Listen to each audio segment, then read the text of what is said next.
The following is a presentation of TFNN. Live at TFNN, the Small Cap Roundup, with your host, Kate Stalter.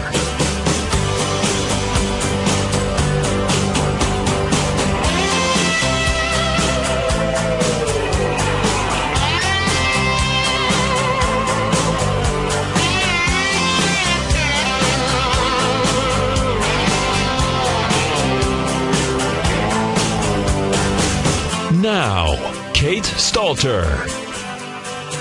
Well, happy day before the Facebook IPO. It seems like we're leading up to some kind of national holiday or something here with all this talk about Facebook everywhere you go. Well, I guess it has become a big part of a lot of our lives. It's funny because I have several computer monitors up here in front of me, and as I just was speaking, I happened to look up, and I have Facebook is running on the tab here on Google Chrome on one of those monitors. You know what's interesting to me, I've kind of noticed this over the last few days, I'm hearing the term historic used about Facebook a lot. And yes, it's a huge so-called tech IPO, though I would really consider it more media and content, but I guess it does fall into the S&P infotech category, so for lack of a better categorization, I suppose. But I'm hearing the term historic. And that makes me nervous. Just conjures up a lot of thoughts of uh-oh, because that's a word that's gotten tossed around a bit in the last few years with regard to different events here in the United States. And it kind of just conjures up feelings and, thoughts in my mind of, oh, well, this could be a lot of hype and not much about the substance. So the term historic, I just kind of have a bit of that gives me a bit of a cringe factor when I hear that. Now, to be fair to Facebook, there is some substance there. You definitely have that huge and growing worldwide user base. Would seem that there is, of course, there are a lot of naysayers out there these days who are talking about the mobile ad revenue and how that could be a sort of a fly in the ointment here. A lot of folks kind of pondering. I've heard the term passing fad. I saw that somewhere, probably on Facebook, probably in a thread that somebody started up there. Is this a passing fad? I wouldn't really use that term. I think, we see technologies that are hot, platforms that are hot, that catch on at the moment. Right now, what pops into my mind is research in motion and the BlackBerry. Remember back when people actually called those crackberries? I mean, when's the last time you heard that term, right? I know we're the small cap show, but obviously with the big news this week being Facebook, and I am going to get to some small cap techs, recent IPOs that I want to take a look at here. But just to make the point, I've put a chart of research in motion up there, and I put it up on a weekly chart. So you remember when this was the hot technology, the hot platform of the moment, and who could have imagined that anything would have eclipsed it? Is the term passing fad really fair? I don't think so. I think it's just that technology marches on. I mean, at one time, Model Ts were the hot technology, right? I mean, the Gutenberg printing press was the hot technology. So there's always going to be something, and one development paves the way for the next. So in that sense, sure, could there be potential red flags for Facebook at some time? Of course, but nonetheless, we really are. It's going to be very interesting to see what happens with this IPO. I do not ever advise jumping into an IPO or attempting to in those first few days of trade. Give the stock a chance to develop a trading character. If you look at the charts of IPOs, they inevitably have some kind of pullback after the initial offering. Sometimes it's a very brief pullback. Sometimes it's really only maybe a week or two. Occasionally it goes on longer, for several months. It really depends what's happening in the market. You know, we're in this juncture right now where we are in a market downturn. So I'm sure Facebook may be thinking, hey, it would have been nicer to have gone public in a bull market, but I think Zuckerberg and his pals are going to do just fine going public in this particular market. So give it a little time before you jump in, and there will be an opportunity after the first pullback. Sometimes you have to be a little bit aggressive in that and spot that. And occasionally, once in a great crazy while, I will make an exception to the general rule I have about not making new buys in a downturn. I mean, I don't know what percentage of the time, but a very high percentage of the time, that's a very, very risky thing to do, because you can see even a strong performer that rallies in a market downturn, it can be pulled down some percentage, 7, 8, 9, 10%, if there is a fresh round of selling, and who knows what the heck could go on in Europe, and that the Greek, whatever kind of Greek exit, what are they calling it now? Grexit. That's the Grexit is the new term that's going around. So if there is something that happens there, even though that's been anticipated for months and months, you know, what kind of emotional bout of selling that could start. So just to kind of bring that back to the Facebook thing, you know, it's you definitely, there could be an opportunity, even if the market does remain in a downturn for the next several weeks, even a few months. Who knows what's going to happen here? And there could be an opportunity to enter that if it does clear a consolidation and then rally. But it's just going to really depend on what we're seeing in that stock. So every once in a while, there could be an exception to those rules, but you have to treat it very, very carefully. The reason that I emphasize the do not buy in a downturn on the Small Cap Show and in my Low Price Leaders newsletter that we just launched here on TFNN.com, the reason I emphasize that is because of the volatility inherent in these smaller stocks, in these lower price names. A lot of them are more thinly traded, have fewer shares outstanding, of course, smaller market cap, small cap stocks.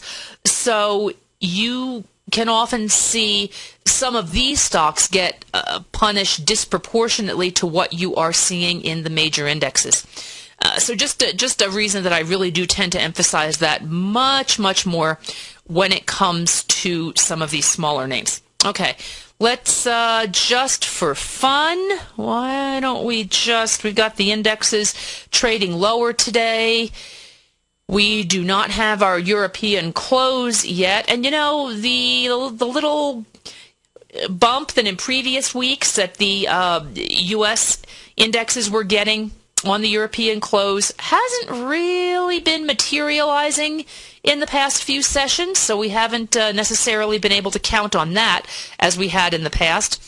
So I've just put up a chart there of the Russell 2000, the IWM. So let's see, that's on a weekly chart. I'm going to move it over to a daily and give you a little better picture of what we've got going on today. You do see that it is, you know, in the same area where it's been, but trending lower, trending downward toward that 200-day moving average. So we're going to see what kind of support holds or does not at that particular level. Be interesting to watch. Okay. So what I want to do here, I'm going to talk about, I was kind of, as many of you know, I write for Real Money over at thestreet.com. I've been doing that for a couple years now. And one of the things that I wanted to do over there that I enjoy writing about and studying and tracking and trading in a bull market, trading these recent IPOs that are showing some of the requisite earnings growth that I'm looking for, driven by sales growth, and chart support. In other words, buying that is strong enough to be indicating that the institutions are behind it, preferably heavy volume trade to the upside, although in the past several months you've seen a lot of stocks be able to climb higher on lower upside volume.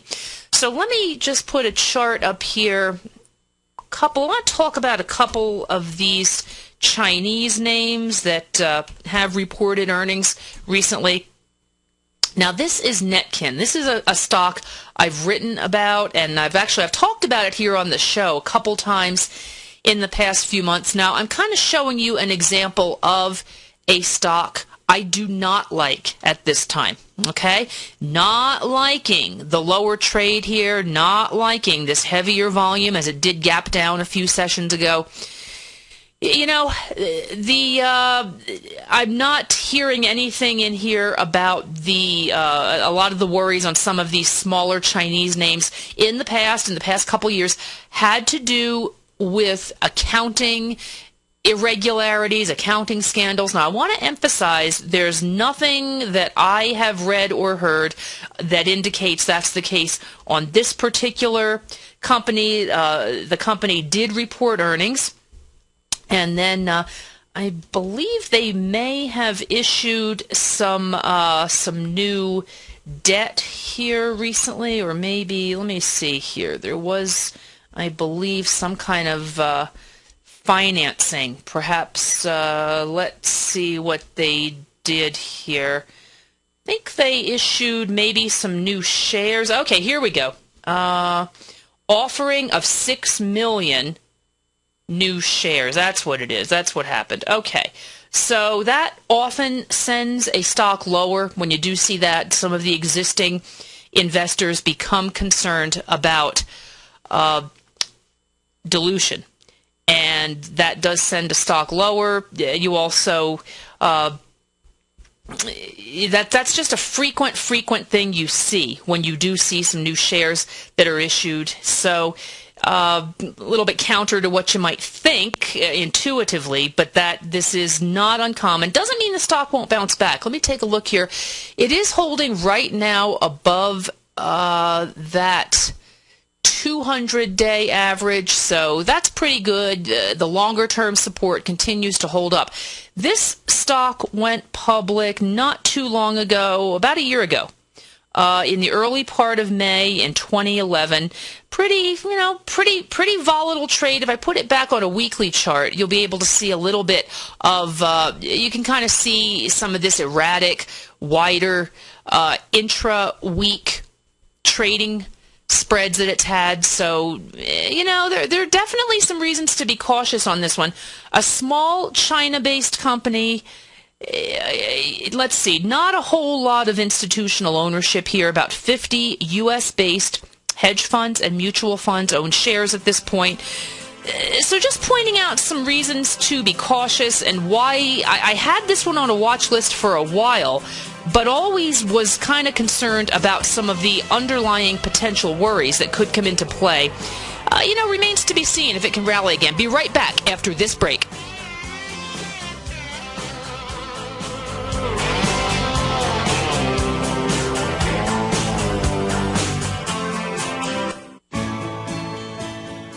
You've always taken the long view when it comes to investing, but what if there's an opportunity right under your nose? What if you could be more responsive to market trends to seek to boost your portfolio performance right now while seeking to reduce your overall risk? At Direction Funds, we connect investors with alternative strategies that seek to maximize their returns. Smart investors deserve smart alternatives. Find yours at directionfunds.com. An investor should consider the investment objectives, risk charges, and expenses of Direction Funds carefully before investing. The prospectus and summary prospectus contain this and other information about Direction Funds. To obtain a prospectus or summary prospectus, please contact the Direction Funds at 800-851-0511. The prospectus or summary prospectus should be read carefully before investing. Investing in index funds may be more volatile than investing in broadly diversified funds. Distributed by Rafferty Capital Markets, LLC.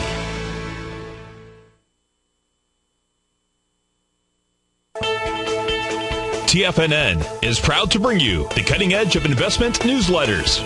Ken Shreve's Ultimate Growth Stocks, Ken is a top-down investor who lets price and volume in the major stock indices tell him when to be in the market and when to be out. By using his unique blend of fundamental and technical analysis, Ken will protect your hard-earned capital while realizing breakout gains. Go to TFNN.com today, click Investment Newsletters, and get Ken Shree's Ultimate Growth Stocks free for 2 weeks.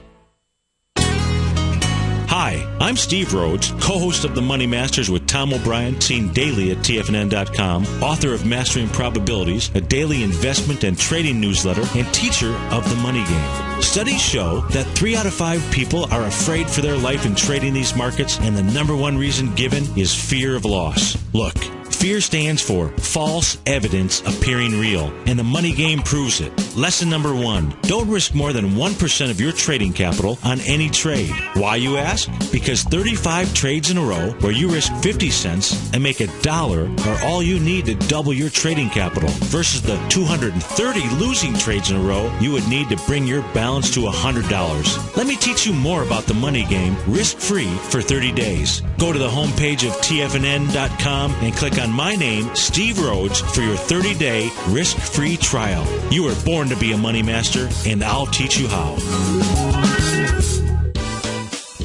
Kate Stalter's exciting newsletter, Low Price Leaders, has just launched, and now is a great time to get a 2-week free trial. Every Wednesday afternoon, Kate sends out her weekly newsletter to her subscribers where she focuses on small cap stocks with market caps under $2 billion, as well as low-priced equities with share prices ranging from $5 to $12. Kate tracks a variety of stocks with a combination of strong technical support and solid fundamentals. Many of the stocks featured will be recent IPOs. These newer issues are often some of the biggest price gainers in the market and provide an excellent opportunity for substantial gains if timed correctly. You can catch Kate Stalter live on Tiger TV with her Small Cap Roundup every Tuesday and Thursday at 11 a.m. Eastern Time, and visit TFNN.com right now to get your 2-week free trial to her brand new newsletter, Low Priced Leaders, while locking in the low introductory monthly rate of only $37.50 per month, almost a 50% discount.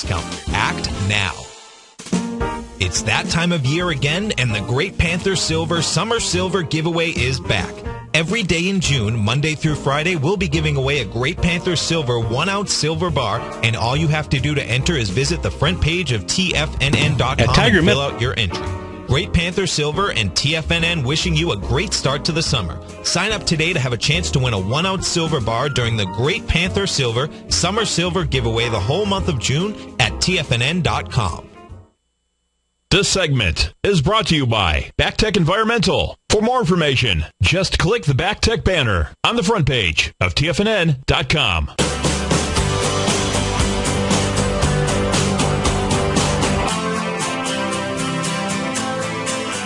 All right, welcome back. This is the Small Cap Roundup. I'm your host, Kate Stalter. Wanted to just point out we have, if you go to the homepage of TFNN.com, and I just heard the commercial there during the break, we do have the Low Price Leaders newsletter that just launched, so go ahead and check that out. You know, right now, in a downward trending market, I am not going to be entering a lot of new positions right now. I did talk about that prior to the break, particularly with regard to these low-priced, thinly traded, smaller stocks. Way too risky to be entering new longs on a lot of these right now. So let's see. I understand that we do have a caller, Mark from Tampa. Hi, Mark. How are you? Hey, Kate. I'm doing great. Thank you. Well, great. Thanks for calling in. I noticed that you wanted to look at the TBT. That's the ultra short for the 20-year Treasury. Is this an ETF that you're in right now? No, I was looking possibly buy it, and wanted your opinion. I'm looking at this chart. This is not a good chart. I would not buy it right now. I mean, it's gapping down. There's no technical strength in here at the moment. I buy on strength. That's the methodology that I'm using, and that you'll read about in the Low Price Leaders newsletter. There is zero technical strength in this right now. So just going by the chart alone, I'm not going to get into prognostications about what's going to happen in the bond market and what might be happening there, because I think that's what gets people into a lot of trouble, is trying to forecast what they think is going to happen. Just purely looking at the chart, Mark, this is very risky. You know that old cliche that people use about the market, catching a falling knife? Oh, you know what? And producer Al reminded me I did not put up the chart of TBT on here. There we go. So now everybody can see it on Tiger TV. Thanks, Al. Okay.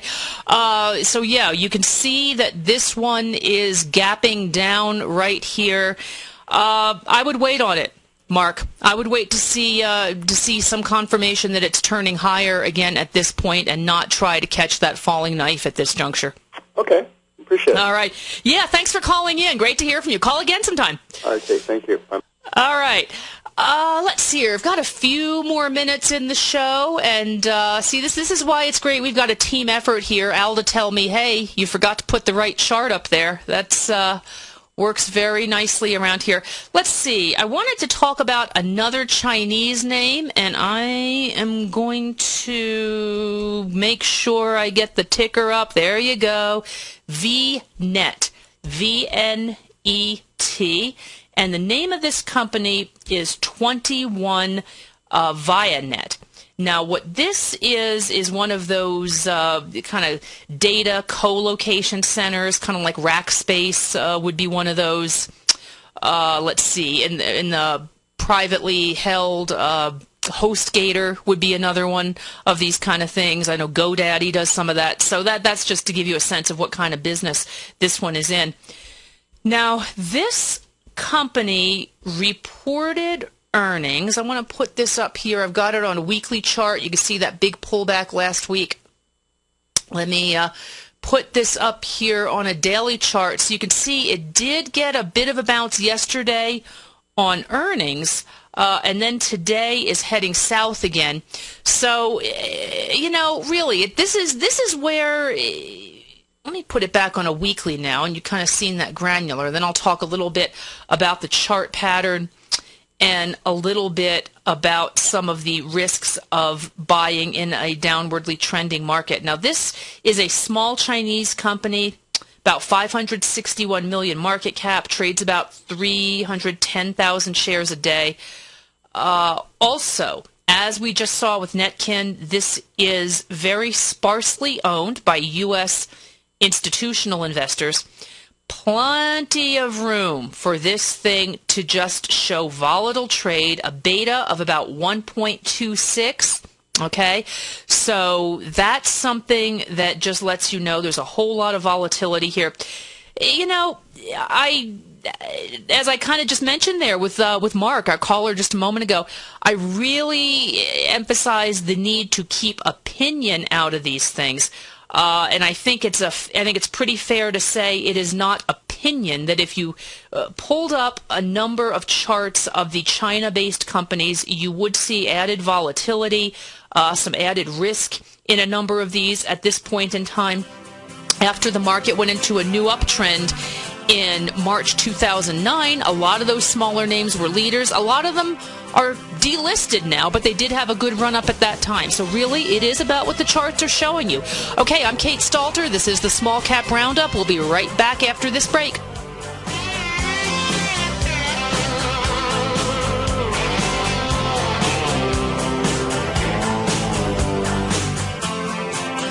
What you think about, you bring about. What you focus on grows. If you're committed to becoming an extraordinary trader and investor, then make mastery your outcome. Yes, my best student, Steve Rhodes, became my best teacher. But even more important is what he's taught me, and the time is now for you to take advantage of his knowledge. Thanks, Tom. I've learned that it's not what we do once in a while that shapes our lives, but what we do consistently. I want to teach you the consistency that exists in the stock, futures, forex, and commodity markets day in, day out. For one solid day, Friday, May 18th, I'm going to conduct an online master trader course that'll teach you how to buy and sell the D point. This one pattern alone, with the single best entry and exit techniques, when combined with my money management strategies, will create extraordinary rewards for you and your family. The course will be archived so you can review it as many times as you'd like, and it'll teach you to become a master. All the details are on the homepage at tfnn.com. Sign up today because mastery is one click away. It's your decisions, not your conditions, that determine your destiny. Wow! Go get 'em, folks.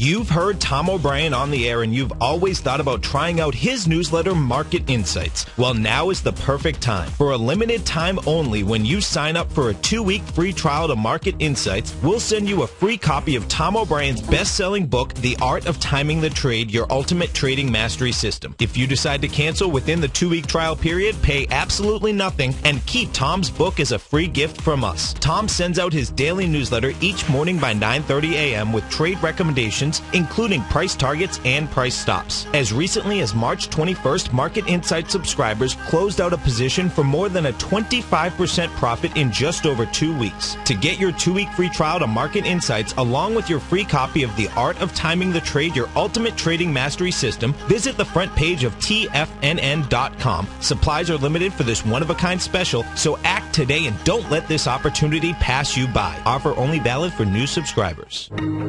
In quiet markets, investors search for new trading opportunities. We'd like to introduce you to a new product that provides opportunities even in flat markets. Nadex, the North American Derivatives Exchange, is a new and innovative Chicago-based exchange registered with the Commodity Futures Trading Commission, and unlike most other exchanges, Nadex allows you to trade directly through them with direct market access when using their trading platform. Nadex never charges a fee to use their platform, which even includes real-time charts and full customization capability. Nadex's unique short-term binary options allow traders and investors to capitalize on strategies even when the underlying markets are quiet. Nadex's innovation has allowed them to come up with a line of unique trading products that are unavailable anywhere else. See how it works at nadex.com. That's NADEX.com, or click on the Nadex banner on the front page of TFNN.com. Futures and options trading involves risk and may not be appropriate for all investors. What type of investor are you? Conservative, moderate, or aggressive? No matter your investor personality, your overall portfolio should reflect your financial goals, time horizon, and your risk tolerance. Help ensure your portfolio is appropriately invested with an asset allocation plan from Morgan Stanley Smith Barney. Simply picking the right stocks is not enough. Research has shown that choosing the right proportion of stocks, bonds, and cash is essential to the success of your long-term investments. Morgan Stanley Smith Barney believes that a carefully selected portfolio can lower volatility and increase investment return potential. Find out about what asset allocation and a Morgan Stanley Smith Barney financial advisor can do for you. Call Angela O'Brien, First Vice President and Certified Financial Planner of the Clearwater, Florida branch at 727-441-6108 today to discuss your personal financial needs. Asset allocation does not assure a profit or protect against loss in declining financial markets. Investments and services are offered through Morgan Stanley Smith Barney, LLC. Member SIPC. This segment is brought to you by Harmony Gold. For more information, just click the Harmony Gold banner on the front page of TFNN.com.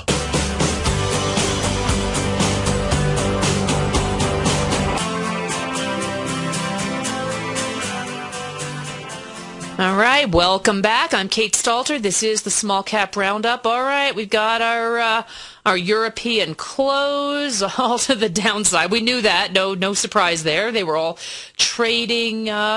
Most of them trading lower. We've got some of the U.S. indexes actually not getting that little post-Europe close bounce that we had seen in recent sessions. Looks like continuing to trade a little bit lower. So that's what we have over there. Let me put up a chart here. We have a caller. This is the Small Cap Show, but we got a call about a large cap. So what the heck? We'll take it. Okay. Garo in California, you wanted to talk about Cummins. Definitely not a small cap, but you wanted to take a look at that chart today?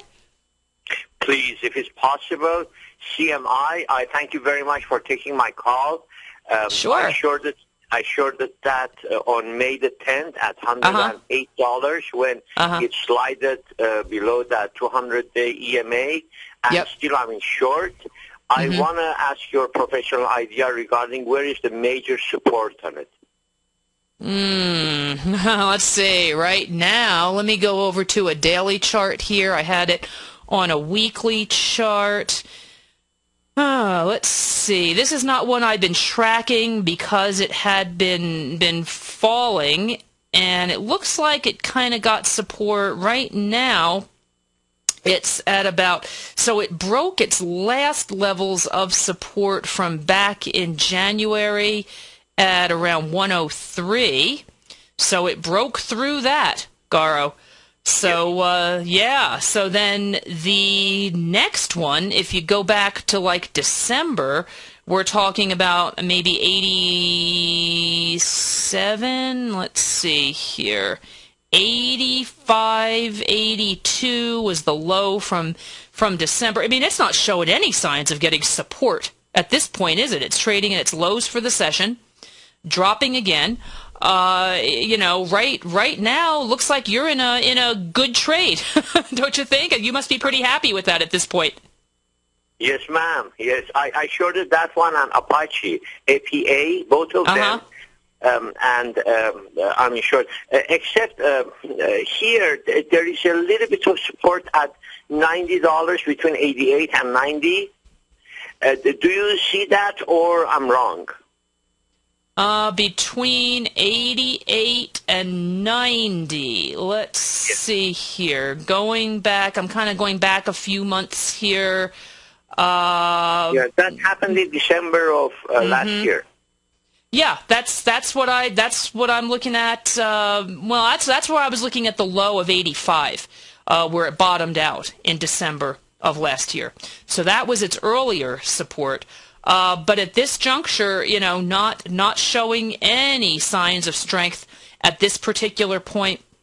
One of the things that I often talk about here, and it's really, really evident, is that you do see the majority of stocks, maybe about 75, even 80%, that do trend along with the general market, which just kind of, bolsters the short case in this particular instance that you're talking about here, Garo.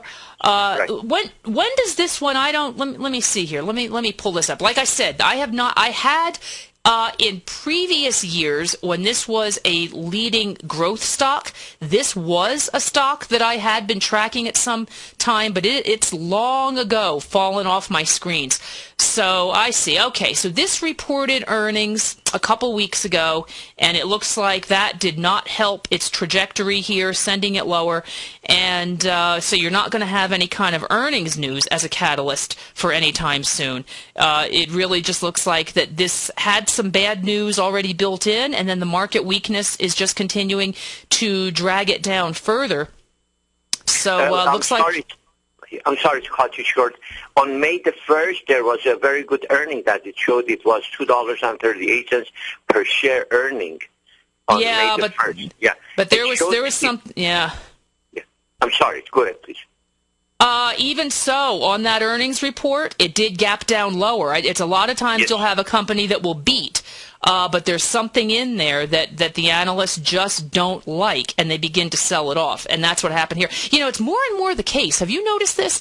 It's just more and more the case that regardless of what the company actually reports many times, it's what is in the outlook. It is what is in the details in the report about the margins, for example, or the order backlog or the competition. That seems to be the kind of thing that affects trading in the stock more so than whether or not what it did in the past, it's what it's going to do in the future, because, of course, the markets are always forward-looking. I mean, have you noticed that as well, Garo? Because I sure have. Yes, absolutely. Yeah. Absolutely.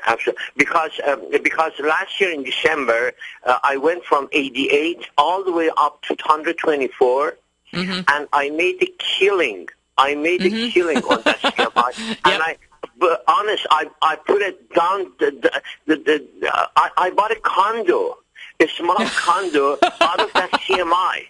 I was that. Doing 500-600 shares at a time. I made a killing out of that. So now I'm short, except I've shorted at 200-day EMA, and I'm going down. But here, I'm a little bit nervous because that's a very, very strong company. It's stronger than other similar companies. So that's why I'm a little bit nervous about this. This may turn around and shoot up like crazy. But you never know. That's why I'm asking. I asked so many other specialists regarding sport, and everybody came with a different idea, and I respect all of them. But The thing about, and I'm going to wrap up here with this, I've got another call I want to move on to, but the thing about, don't get caught up into the story of a strong stock, a strong company rather, because you see what's happened here. The market is not caring whether this is a strong company at this time. Absolutely. I mean, heck, the market has gone through a period of not caring that Apple is a strong company at this time. Yes. So right. So this is watch the chart. Watch what the chart is telling you. Get your stops in there, and that's that. That would be what are you looking at here as a stop on this one? Somewhere around 94. Mm-hmm. Somewhere around 94 here on the candle of December the 2nd. The bottom of that, around 94, 95. If it gets there, I'm going to get out. I'm going to get out and see what will happen. If it goes lower, then I will short it more. But if it's not, then I will stay on the side. Yeah. No, I think that's wise. That's a good approach. Watch what the chart is telling you. The story, the fundamentals are not where it's at on this one right now. Hey, Garo, thank you so much. Great call. Enjoyed talking with you, and I'll talk to you again sometime. Thank you. Thank you, ma'am. Thank you so much. All right. Bye-bye. Okay, we have, I understand, it's caller day here on the ranch. We have, in Ranch Roundup, you get it, we've got Mike from Palm Harbor calling about the XLF. Hi, Mike. How are you? Oh, he's not there. Mike does not want to talk about the XLF. He had some better things to do, I suppose. But I'll talk about it for a moment here since I pulled the chart up. And I pulled it up while Mike was on hold there for just a minute. We have here, this is the Spider Financial, just, not one to get into at this point. This really looks like more of a short at this particular juncture. Jamie Dimon and his friends not doing anything to help sentiment regarding the financials. And nonetheless, we are in a downward trending market, and the financials are going to be part of getting beaten up and all of that. You've got just a lot of it has just to do with the sentiment about the banking industry, what's happening in Greece and Spain. And as I said, J.P. Morgan not helping things here. So, okay, this is not one I like. Let me come back to now some of my smaller cap names that I want to talk a little bit about. I've got a few more minutes in this segment here. This is a company called Hibbett Sports, H-I-B-B, okay, and what we have here is, this is a smaller cap stock. Let me just take a look at the market cap here, about $1.5 billion, moves about 344,000 shares a day.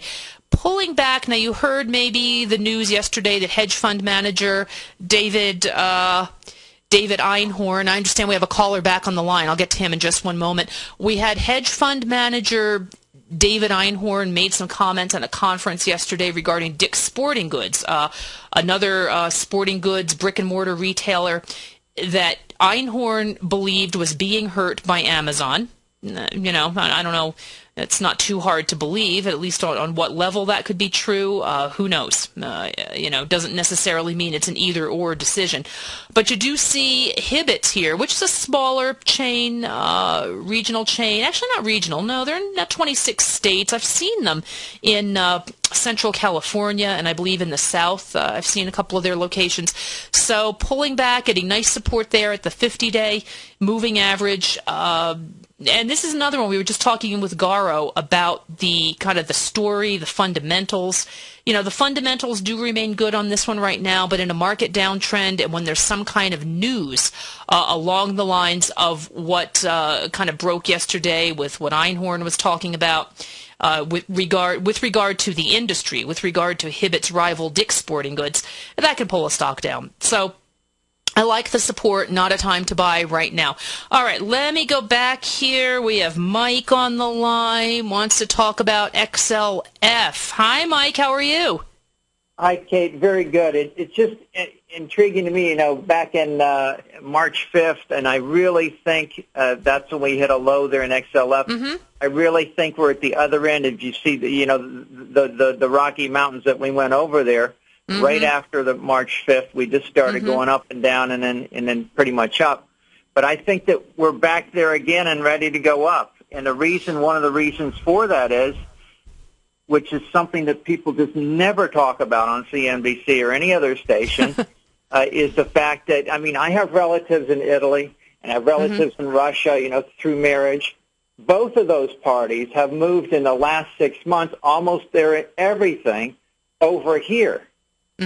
And stocks like Bank of America, not necessarily Citibank, but Bank of America and the regionals, are benefiting from this unrest overseas because people, even though it's maybe a paper tiger, but I'm a real American, so I don't believe it is, they still feel like we have the best and most secure system. The Swiss used to, but now they're giving out the names of everybody. But when things go bad anywhere, people will start wanting to put their money here. Real estate, for instance, just in this area, we had 2 homes and 1 condo for sale. They all sold in the last 6 months. And great. And there was 4 or 5 of the condos in our one building that we had. Right. Every one but one of those is sold. So things are looking up, and this is where I start believing a little more in charge that inevitably something will come up. Who knows what it is? And something came up with this Jamie Dimon thing. But, you know, Bank of America and Citibank don't trade like he did. So it's amazing to me that like the CEO of Bank of America doesn't come out more and even have a television commercial and say, hey, we're a real bank. We don't have a trading desk, with hundreds of people doing all these wild trades like Jamie Dimon's crew did. We're nothing like that business model. Yeah, it's not helping either that you've got politicians out there saying very irresponsible and uninformed things, which is what they do, such as J.P. Morgan ought to move to Vegas because it's gambling. I'm sorry, that's just irresponsible, so that's not helping matters either. Let me come back to the chart, though. It's too easy for me to veer into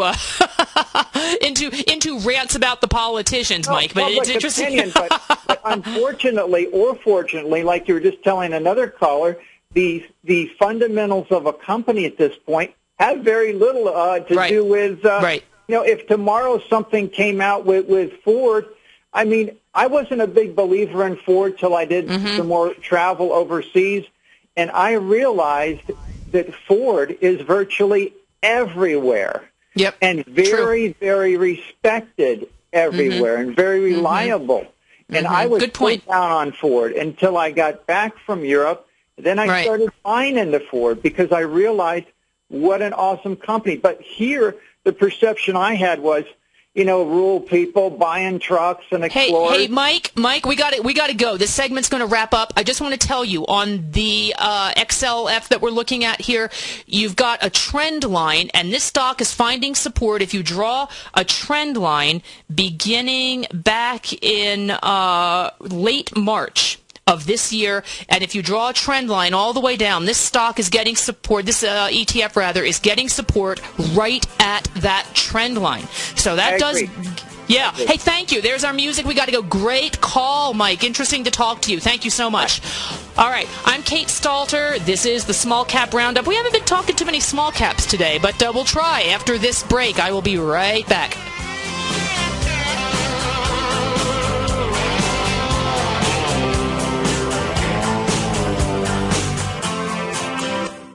Put the power of the Chapman Wave methodology to work for you.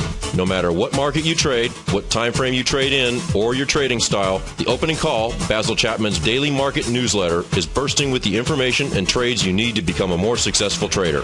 I've been using Basil Chapman's Chapman Wave methodology for several years now. His Chapman Wave can be used for any time period for not only equities, but futures, currencies, commodities. I've been also a subscriber of his opening call, which I find an invaluable tool to help me analyze the potential of the market each day. He gives you opportunities to go short and long. It includes recommendations on stocks. I strongly recommend people using the Chapman Wave and very, very strongly support the use of his opening call. To find out more about Basil Chapman and his Chapman Wave methodology, and to get your 2-week free trial of the opening call, a $64 value, visit tfnn.com today. In just December of last year, the price of gold was down over 10%. In today's highly volatile gold market, you need someone in your corner that understands the complex relationships that exist within the price of gold, as well as within a variety of gold equities. Whether it's the South African gold miners and knowing how the rand-dollar relationship will affect their bottom line, or understanding how John Paulson's $5 billion trade in the GLD can move the market, Tom O'Brien gives you the direction you need to become a better trader each week in his newsletter, The Gold Report. With over 20 individual equities covered and almost another 20 on the potential watch list each week, in addition to covering the XAU, HUI, GLD, and dollar, The Gold Report is a great source for any trader that is looking to be diversified in today's volatile gold market. For your 30-day free trial to Tom O'Brien's Gold Report, log on to tfnn.com today. Don't miss out on this great offer. Act now. David White's newsletter, The Technology Insider, is focused like a laser on finding the next big things in technology. If you had invested only $10,000 in Microsoft in 1986, you'd have been a millionaire by 2000. Disruptive technology like Microsoft's is the key to these massive long-term profits, and the Tech Insider is the vehicle from TFNN to capitalize on these opportunities. This is the go-to newsletter that identifies, monitors, and profits on mostly little-known cutting-edge companies with great long-term prospects. David's experience is as an inventor of Emmy-winning animation products for TV and Hollywood that propelled a company public. Match that with 14 years as a full-time trader, and he's uniquely qualified to guide you through the light-speed world of ever-evolving high-tech. If you're ready to ride the next big technology bull market for less than $40 per month, log on to tfnn.com and get your 2-week free trial to the Technology Insider. Get in on the ground floor of the next big thing today. Great Basin Gold is a mining company engaged in the exploration and development of 2 emerging gold properties in Nevada and South Africa with a total resource base of more than 23 million gold ounces. Great Basin's Burnstone mine in South Africa opened in February of this year with a resource of 20 million gold ounces, becoming the first mine to open in the historic Witwatersrand Basin in the last 30 years. The Burnstone mine is projected to have a 25-year mine life and is fully financed with production anticipated to be over 250,000 ounces per year at a cash cost of only $450 per ounce. The Hollister mine in Nevada became fully integrated in the 4th quarter of 2010 with annual production estimates of 110,000 ounces of gold per year over the 8-year mine life at a cash cost of only $527 per ounce. Great Basin Gold is cash flow positive and trades on the Toronto and New York stock exchanges under the symbol GBG. This segment is brought to you by TFNN. Test drive all the newsletters for free at tfnn.com.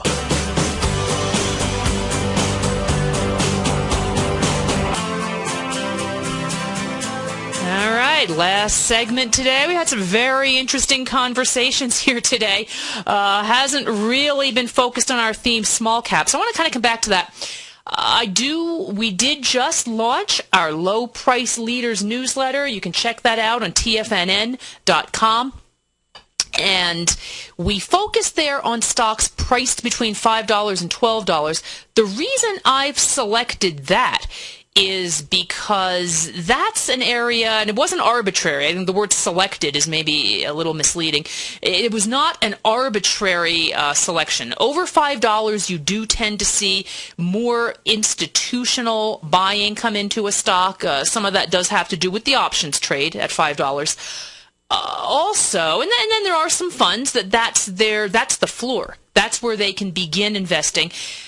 Then at that $12, between that $5 and $12 level, you often see stocks begin to make some of these phenomenal run-ups, and then they can go from there. So it really can be a terrific staging area.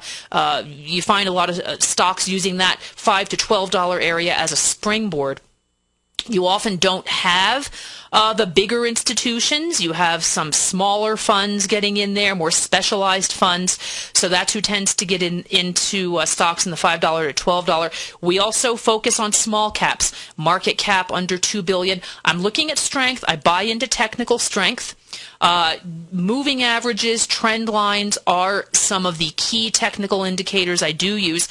I use fundamentals not as a way of making buy and sell decisions, but as a way of screening for some of these stocks. So that's what we're looking at here. Let me see here. Let me show you another one. This is a tech name I was looking at just in advance of the historic Facebook IPO. So this is SPS Commerce. Now, this company provides logistics and supply chain management software to distributors, others in the manufacturing sector. So, you know, it's not one of those tech companies that's going to get a lot of attention in the media. Nobody's going to consider this hot or glamorous in any way. Small company, market cap of about $338 million. Thin trade, moves about 57,000 shares a day. Let me see. I've got this on a daily chart right now. It looks, the volatility kind of looks, there we go, a little better on a weekly. Okay, so you can see right here in the last few weeks, you see that nice tight trade right there. Trading right now at about $27.74. This stock has repeatedly hit resistance right at the $28 level. Its all-time high, and it bumped up against it twice, was $28.10. So it's right in that range right now where it's just had trouble overcoming that resistance. So this is an interesting one to watch right now. Let's see here. Now I mentioned using the fundamentals as a way of screening. This has had some terrific revenue growth in recent quarters. Fairly recent IPO, and not one you heard about. Went public about 2 years ago, April 2010, at $12 a share. So you see it's done pretty well, although it's really having a lot of trouble overcoming that resistance above 28. So one to look at right now. I'm liking this stock a lot as a watch list candidate, potentially double-digit earnings growth in the next couple of years. So some things to like here. Hey, I forgot to mention I'm going to be sitting in for Tom O'Brien later on this afternoon in the 5 o'clock hour doing my time zone translation there. So I will be back. Thank you to the callers today. Thank you, everybody, for listening. And I will be back with you again in a few hours. Thanks so much.